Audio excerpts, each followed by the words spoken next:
Madam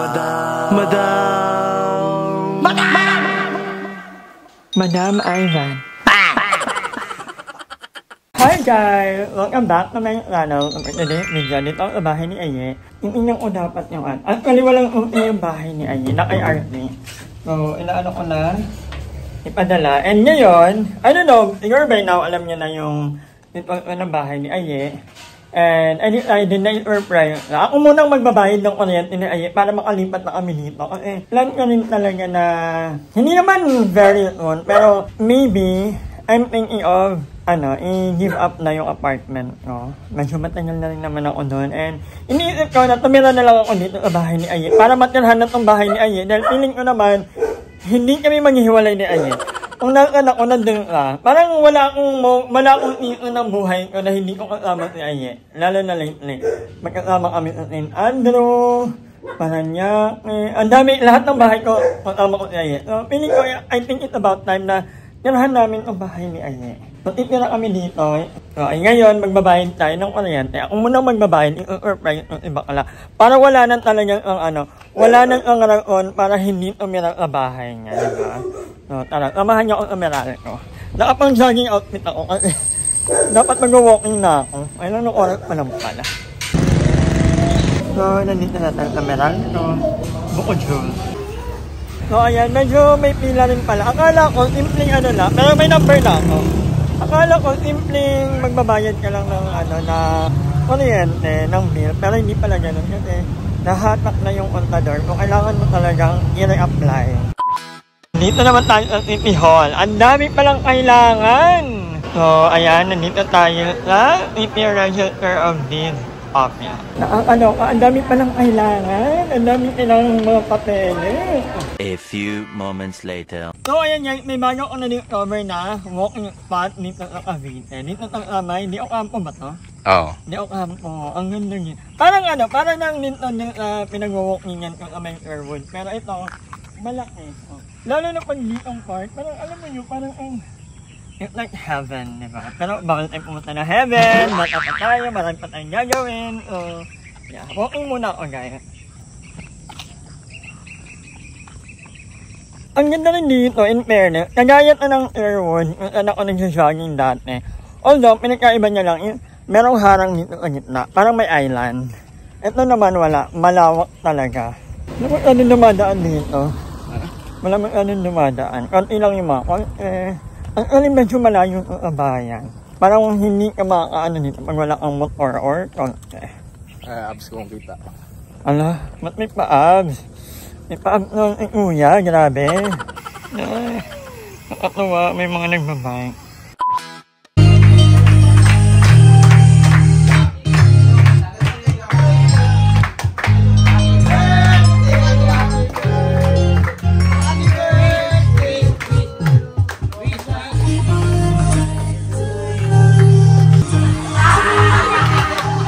Many hours later. Ako na ng vlog.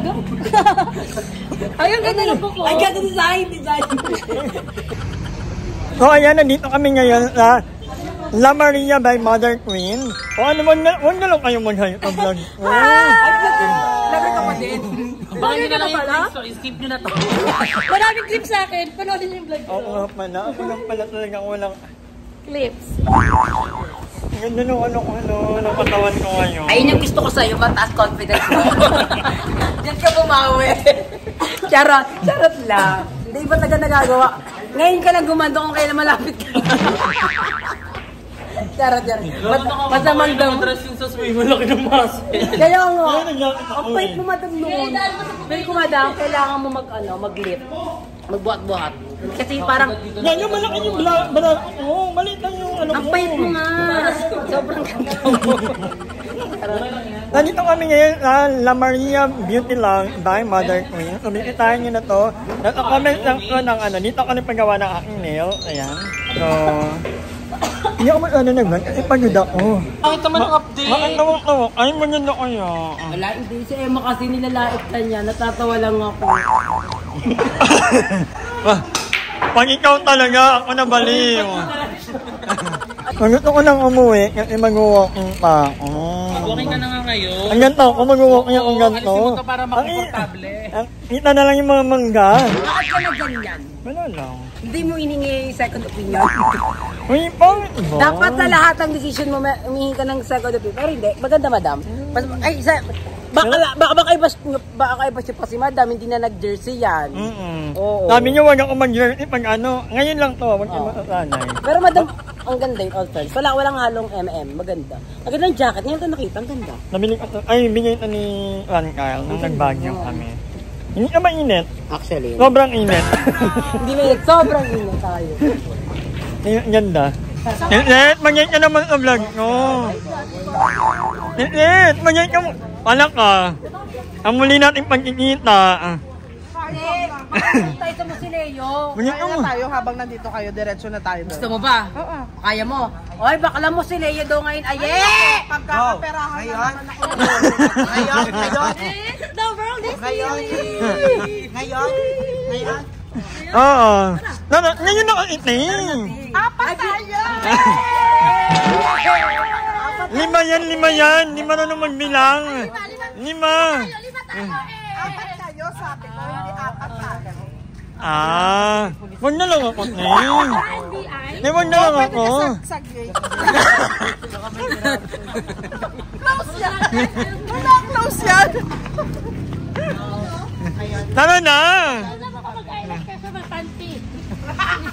Eto na nga! Ngayong araw. Pero nag-angel mo siya. Tira ka na dito. Nagulat ako pagpasok niyo po. Bakit? Ang laki. Pagod kasi yung nakita. Ay, Mami Nil. At ang daming tao doon sa Mother, congratulations ulit. And invite mo nila na Hello guys, punta kayo dito sa bago naming salon sa La Maria by Mother Queen. Dito lang yan sa May Kawit. Yeah. Ayan. Congratulations ulit. Thank you, Ivan, sa pagpunta. Kasi Yeah, ang of daming course. nagtatanong sa akin kung bakit daw si Ivan di nagpapakita sa akin. So guys, dito na siya. Malapit na rin Pasko, whatever. Event tayo guys. Love you, Mother. Congratulations. Thank you sa pagpunta ng mga binti. So, ayan mga kangonger, update lang po about na malapit na kami makalipat sa bahay ni Aye. Ayan, hindi ko inabi kay Aye actually na binayaran ko muna yung kuryente niya. Pero kung hindi talaga, ang magbabayad. Kaya lang, PWD kasi ang hirap magpila. Actually, yung pumunta din kami ni Darla, sobrang haba na stressing. pila. Tapos, feel ko hindi namin kaya ni Darla, lalo na nung nalaman namin kung ano yung mga dapat aasikasuhin. Feel ko hindi namin kaya ni Nech Darla yun. And I'm so thankful kay Madam kasi siya talaga naglalakad from yung pagbayad hanggang sa parang pirmahan. Kasi yun yan, mahirap kasi nahugot yung kontador ko. So parang back to zero. Yan na na-apply mo talaga. Ang hirap palang ngayon ko lang na-realize, ang hirap pala talagang mahugutan ng kontador. Kailangan within 30 days, before 30 days, kailangan mabayaran mo, ma-settle mo, at pag hindi, back to zero ulit. Yun ang nangyari. At saka may nakita kong comment na parang sabi wag daw i-gaslight kasi parang kaya ko naman daw nabayaran yun, ba't ko pa kasi inasa sa iba. So dumating tuloy sa point na nahugot yung kontador. Actually guys, kasi ang alam ko talaga is binayad. Kaya ito, ganito kasi ang ayaw ko sabihin kung inong kapatid. Ba't sabi nung mga kapatid niya, ilan na lang ang mag-ano na? Kuryente. Kasi bilang bababa lang naman ang bill nila, ilan na daw ang bahala. Kasi may mga work naman sila, nag-work na ganito, na ganyan. So, actually, pumupunta din, nagdadala ng grocery, or bumibili ng talipapa. So, yun ang ginagawa niya. Pero hindi na natutulog. So, hindi niya in-expect na hindi pala nababayaran yung kuryente monthly. And yung babayaran na talaga siya, kasi sabi parang, yan, time to time, sinasabi ko, nabayad yun na ba yung sa kuryente, ganon.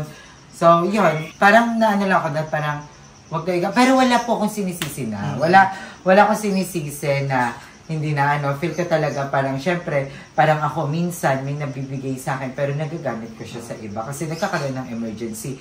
And naiintindihan ko din yung mga syupatembang ko kasi baka nga may nangyari na ayaw lang nilang ipaalam sa akin na mas matindi pa doon sa pagkawala ng kuryente. Baka may pinagamitang pera. And ayun, okay lang sa akin yun. Kaya hinantay ko din sila to explain kasi may intindihan ko naman kung saan dinala yung pera. Kasi alam ko, mas mahalaga yung pinagamitan. Kasi medyo napakalaking anda nun. Kasi kasama na dun lahat ng reconnection. So, natatatapang libo ang binigay ni Aye. Wala, yan talaga. Basta ang mahalaga niya naman, hopefully by the week, makakalipat na doon. Excited na rin ako noon ay konting-konti na lang. Tsaka ang importante dyan, wala mang kuryente, merong eyelashes. From La Maria, Beauty Lounge by Mother Queen. So, located yan sa Kawit, Cavite. Thank you so much, Mother Queen. By the way, bago lang tayo may earn na akong clip, panoorin nyo to. Ayan.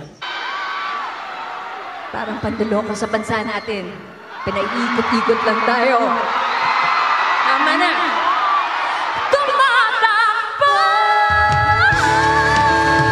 Ang tapos. Grabe, no? Sobrang hindi parang siya sa mga artist na hindi masyadong, hindi na vocal, pero medyo mom kapag dating sa mga ganyan na political, ganyan. Pero parang, the moment na makitang kagaya ni Clara G na hindi naman talaga super vocal or medyo mom lang pagdating sa mga political issues, pero the moment na nagsalita na ito, meaning something is wrong talaga. Yes, at saka alamdam ko yung galit din talaga ni Sarah G kasi isa sa mga highest taxpayer din sa Pilipinas.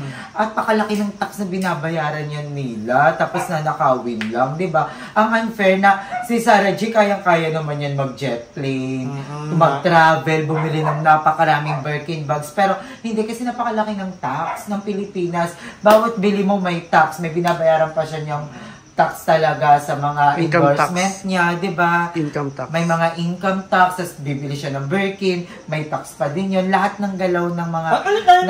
lahat ng galaw natin is may tax. Ulang na lang pati paghinga natin, lagyan ng... Diba? Tapos yung mga puki ng inang mga corrupt na to, bili lang ng bili ng mga kung ano-ano. For sure, walang tax yung mga pinagbibili nila. Nakaka-impacta. Kaya... Thank you, Sarah G, for using your platform na ipagsigawan talaga kung ano yung dapat marinig. Tama na pagpapaikot-ikot na gaya ng kanya. And tomorrow, makita-kita tayo, ha? Ano niya, actually hindi talaga bawal ka kasi baka magugatan ka or what. Alam niyo naman ang diabetic, medyo o parang makita-kita na lang tayo. Ako hindi pa ako 100% sure kasi papakaramdam ko sarili ko dahil baka mainit, na-high blood ang bading. Nag-BP nga ako kanina Pero normal naman ang BP ko. Pero ayaw ko mag-promise. Pero hopefully makapunta tayo. At sana maging safe, At sana managot na talaga lahat ng mga sangkot na patiwalaan. Hindi lang may managot, dapat may mabalik. Baka lang. Diba kasi, pagdating sa mga ganyan, syempre kukunin yung mga properties nila, yung mga kotse.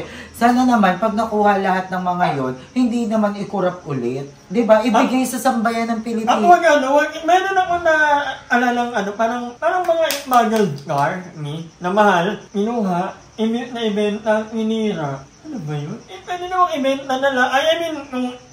Na yung property na yun, na tirain, hindi ibenta, gawing pera. Pero ayan, sa mga pupunta bukas, sana magkaroon ng safe na rally.